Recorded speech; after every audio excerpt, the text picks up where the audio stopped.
Welcome friends to the Do Less Be More channel. I'm Amy and today I want to talk about people pleasing.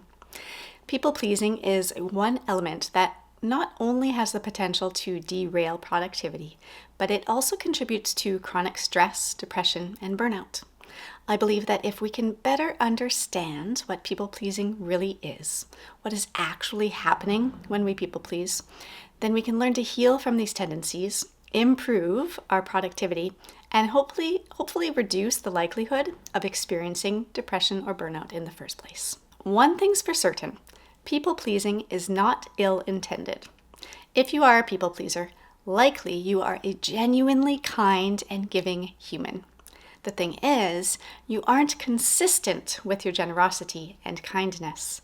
Your actions actually discriminate. You fail to fully embody that human givingness consistently because you ignore one very important person's needs. More often than not, you forget to lend that generosity and kindness to yourself. Your outward people-pleasing is almost a sacrificial act, one that is not coming from a place of unconditional love, but rather is born from fear. And it's not your fault. You don't mean to hurt yourself. In fact, this is a big part of the reason that you have people-pleasing tendencies in the first place. You don't want to experience pain.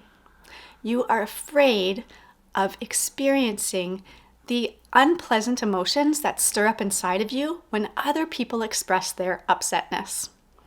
Ironically, people-pleasing at its core is actually all about you. You will do anything to avoid the discomfort of unpleasant emotions like anger or disappointment.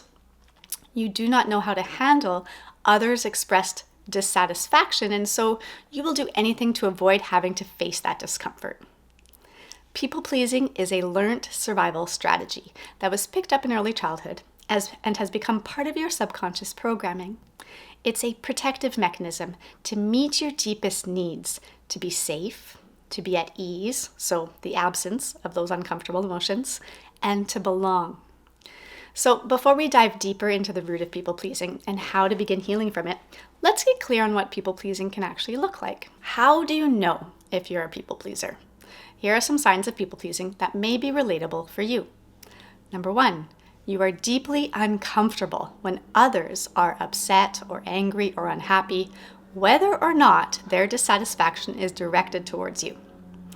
You're constantly in the trenches for others in order to avoid the unpleasant feelings you will experience due to their upsetness. In an effort to alleviate your discomfort with their negative feelings, you feel almost responsible to decrease their level of dissatisfaction.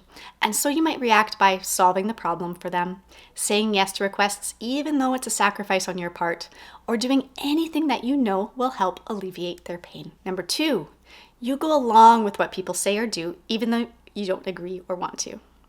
You don't want to rock the boat, and you don't want to disappoint. And because you're likely battling insecurities, you don't want to be disapproved of. You believe that you have no choice but to go along with the crowd because the alternative is too risky, right? If you don't go along with it, your deepest needs of safety, ease, and belonging may be threatened. This is where loose or non-existent boundaries are often apparent, and you likely have trouble expressing healthy no's. And number 3, you feel resentment or despair simply looking at your calendar, right? So likely you have a tough time discerning between doing the right thing and people-pleasing, so your calendar is full of things that meet others' needs and is vacant of things that would satisfy your own desires and goals. Your calendar is bulging and busy as a badge to wear with pride because you have a responsibility to take care of everything and everyone around you. What's frustrating is that it seems impossible to make time for yourself. So to recap real quick, people pleasers are uncomfortable when others are upset, tend to go along with the crowd while sacrificing alignment, and have a calendar that causes them feelings of resentment. Now, if you can relate to any of these signs of people pleasing, then you're probably curious to learn how to untangle yourself from people pleasing tendencies. And in order to do that, you need to dig deep into understanding the core root of it all. So here it is. We people please out of fear. It's all because we're afraid. Sometimes we people please because we think we have no choice. We have to do the thing because if we don't, then we're going to be faced with feelings that are unpleasant. And we're afraid of those feelings because if we're honest with ourselves, we don't know how to handle them. As a people pleaser, you likely have a fear of experiencing uncomfortable emotions. So you have to do things now in order to avoid that future discomfort. And that future discomfort within yourself is related to the deeper human needs of safety, ease, and belonging. And it's also triggered by your limiting core beliefs. Now, these core beliefs can be anything, and they are deeply personal and unique to each individual.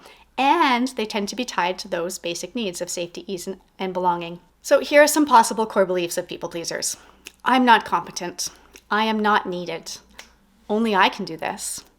My value is based on how much I can do for others. No one understands me. I am not worthy. If you want to change your people-pleasing story, you need to build self-awareness around your personal core beliefs, because this is all a story we make up. We personalize experiences to mean things about ourselves. But the truth is, you aren't a people pleaser. You're simply personalizing those experiences. You've made yourself believe that is who you are. But it's just a false layer, a protective layer of personalization built from fear and triggered by your unique core beliefs. And those core beliefs also aren't true. So I invite you to reflect on what your personal core beliefs are. What stories have you made up about yourself as a form of protection to meet the needs of safety, ease, and belonging? Get clearer on those core beliefs so that you can begin the work of letting them go. So that's the first step of breaking the people-pleasing pattern. Remember that people-pleasing is a solution to a problem, and that problem is fear, and more specifically, a fear of unpleasant emotions or a fear of discomfort, which is where the second step comes in. If you have not yet embodied the skill of being able to sit with unpleasant emotions, then you will continue to people please.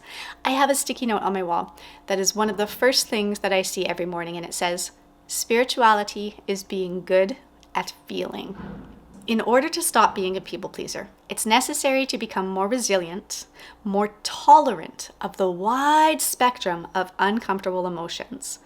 You've got to be good at feeling in order to break the people-pleasing pattern. So after unraveling yourself from those false core beliefs, you then need to build the capacity to be present with feelings that are more uncomfortable, like stress, disapproval, rejection, disappointment, sadness. It can help to start with journal reflections. So I want to offer you some questions to think on. Number 1, what are you most afraid of feeling? Okay. Number 2, if you weren't afraid of feeling that way, what might change? And number 3, imagine the future version of you has healed this fear.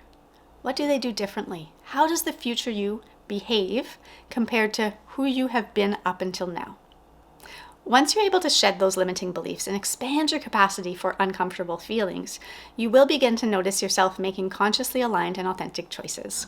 Remember that people-pleasing has nothing to do with anyone else. It comes from your personalization of your unique limiting beliefs and the fear of feeling unpleasant emotions. As you shed the people-pleasing tendencies, there will be no more sacrificing your values, your desires, your well-being, or your productivity. You'll feel good looking at your calendar because there is more time for you. You'll no longer rely on external validation. You'll no longer take fear-based action, saving others or fixing things in an effort to meet your needs of safety, ease, and belonging. And you'll know the deepest truth, that you are not responsible for anyone's happiness but your own. Happiness comes from within, and solving other people's problems denies their sovereignty to create their own experience. So give and be kind, but from a place of pure, unconditional love rather than a place of fear. For support out of people-pleasing, I invite you to book a free discovery call with me. The link is in the description of this video. Thank you so much for watching. Please say hi in the comments and share with me your people-pleasing struggles so that I can support you in moving towards living a more aligned and happy life.